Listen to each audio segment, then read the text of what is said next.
It's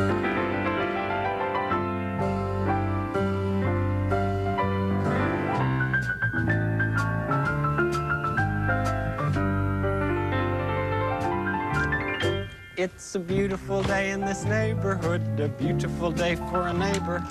Would you be mine? Could you be mine? It's a neighborly day in this beauty wood, a neighborly day for a beauty.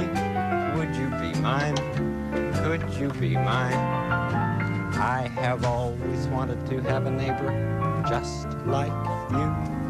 I've always wanted to live in a neighborhood with you, so let's make the most of this beautiful day. Since we're together, we might as well say, would you be mine? Could you be mine? Won't you be my neighbor? Won't you please? Won't you please? Please won't you be my neighbor? As human beings, our job in life is to help people realize how rare and valuable each one of us really is. That each of us has something that no one else has or ever will have. Something inside that is unique to all time. It's our job to encourage each other to discover that uniqueness and to provide ways of developing its expression. Mr. Rogers. A teacher, a friend, a childhood memory, a neighbor. Fred Rogers left his mark on the world as a groundbreaking innovator, capable of changing the course of media and its impact on childhood development. Mr. Rogers was passionate about educating children and believed that they should be exposed to positive messages, like self-love and acceptance, in a time when television seemed to entertain only with violence and cartoon bombardment. It's you I like. It's not the things you wear. It's not the way you do your hair. But it's you I like. The way you are right now. He was the brilliant mastermind behind the television show Mr. Rogers' Neighborhood, for which he wrote, starred in, and composed music scores for every episode. The show, which ran for 3 years and had a total of 905 episodes, was the major part of Mr. Rogers' life work and has been loved and cherished by generations through the years for its sincerity and loving nature.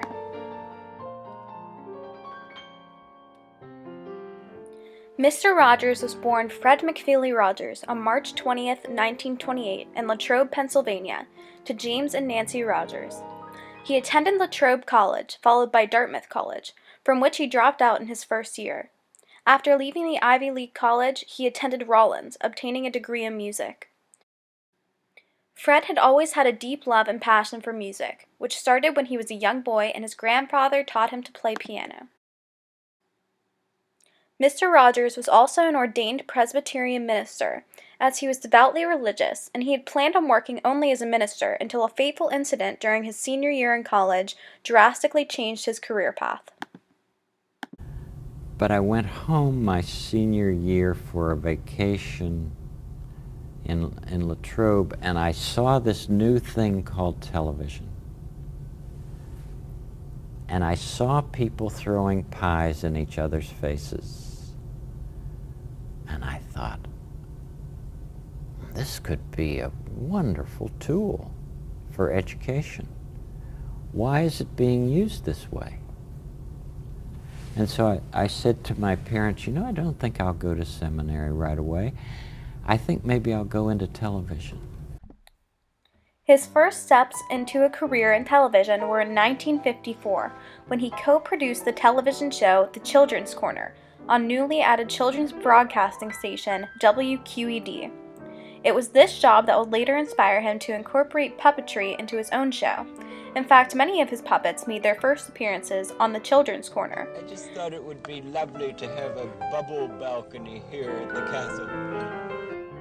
One of the most memorable parts of his show was the visit to the neighborhood of make-believe, which is where the show's puppet characters lived.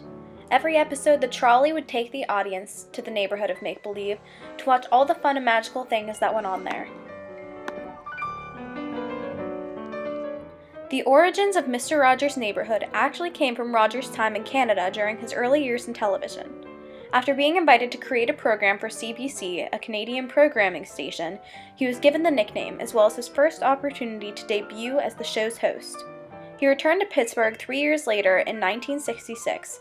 Segments of his show, Mr. Rogers' Neighborhood, were used by the Eastern Educational Network. The show was successful and continued, and in 1968 was made available nationally through the station PBS, at the time known as National Education Television.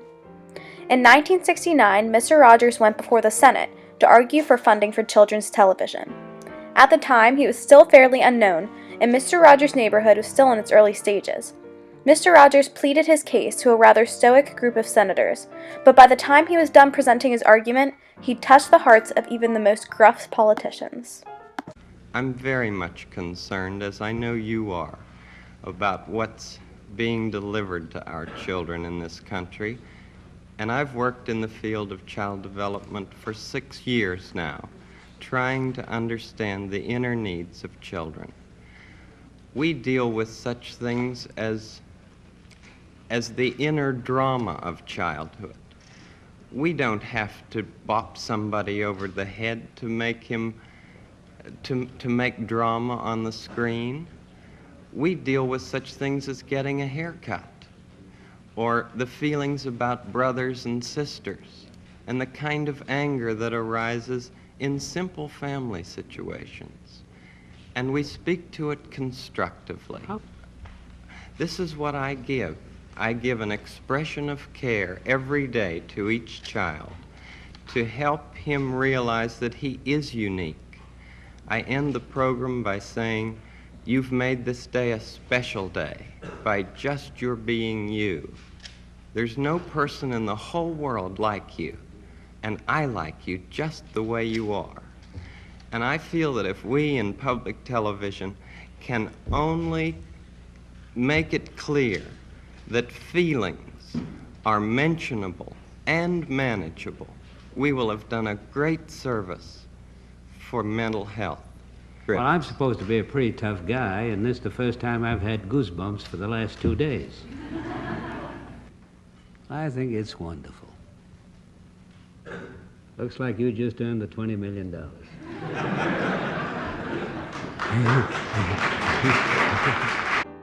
It was that allotment of funding that Mr. Rogers won from the U.S. Senate that allowed a new era of children's television to be born, to the modern shows that we know and love today.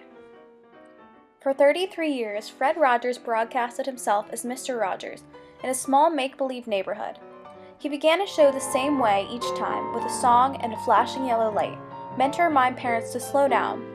Mr. Rogers would arrive dressed in a sports coat and dress shoes, which he would then remove and replace with a cardigan and keds. The cardigan was a signature of sorts for him, each and every one knitted for him by his mother, and a red one even resides in the Smithsonian Museum today. Each episode would handle adult topics, like love or anger. Some of them came from his own personal experiences or from experiences he had with kids. For example, the episode, What Do You Do with the Mad That You Feel?, was created because of a question a young boy had once asked Mr. Rogers. What do you do with the mad that you feel when you feel so mad you could bite? When the whole wide world seems oh so wrong, and nothing you do seems very right. What do you do? Do you punch a bag? Do you pound some clay or some dough? Do you round up friends for a game of tag and see how fast you go? It's great to be able to stop when you've planned a thing that's wrong and be able to do something else instead and think. Mr. Rogers had an immense impact on all those who watched his show and those who had children who watched his show. To get a better idea of how Mr. Rogers affected the lives of his television neighbors, we interviewed Mrs. Ann Beck and Mr. Smith, who were both immensely impacted by his life's work. Rogers to you. Mr. Rogers was a very prominent figure when I was growing up. There weren't as many shows on television as there are today, and it was definitely one of the shows that I watched every single day when I was growing up as a child. What do you feel is the most inspirational thing about him? I think that Mr. Rogers' love of children and his dedication to making children feel good about themselves, feeling safe, and feeling loved was definitely his greatest contribution. Do you feel his legacy has carried on, and if so, how?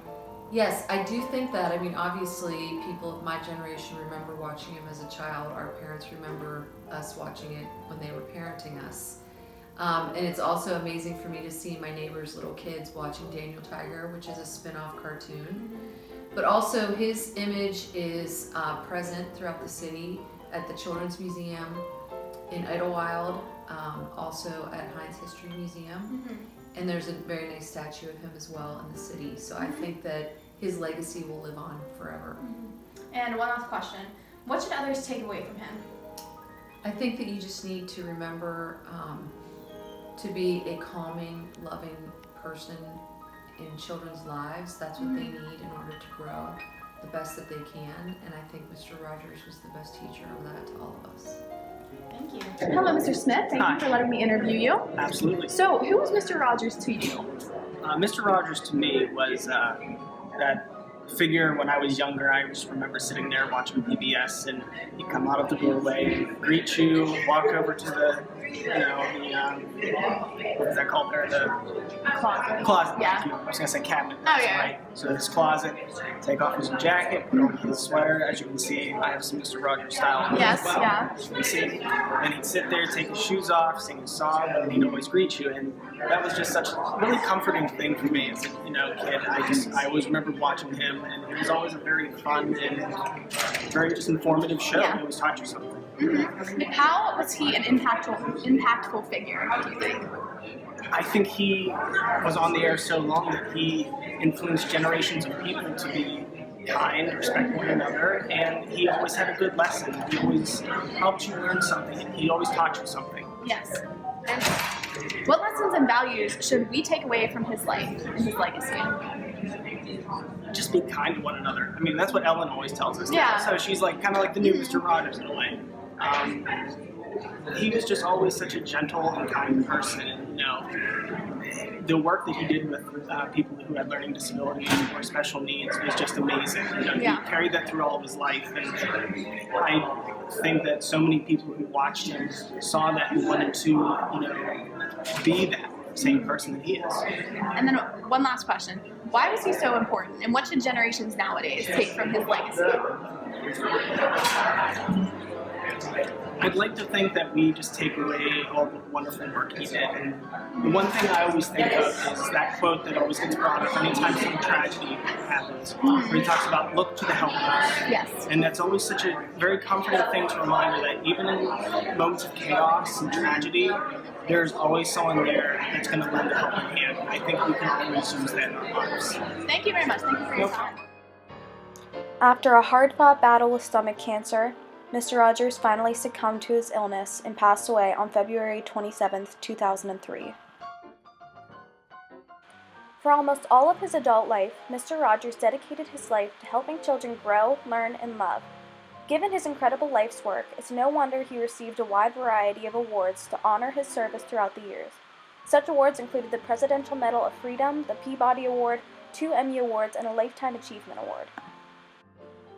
Such an amazing and inspirational man will never be forgotten, and his legacy will live on forever, benefiting the lives of his neighborhood friends everywhere. And invariably we end our little time together with a hug. I'm just so proud of all of you who have grown up with us, and I know how tough it is some days to look with hope and confidence on the months and years ahead. But I would like to tell you what I often told you when you were much younger. I like you just the way you are. And what's more, I'm so grateful to you for helping the children in your life to know that you'll do everything you can to keep them safe and to help them express their feelings in ways that will bring healing in many different neighborhoods. It's such a good feeling to know that we're lifelong friends.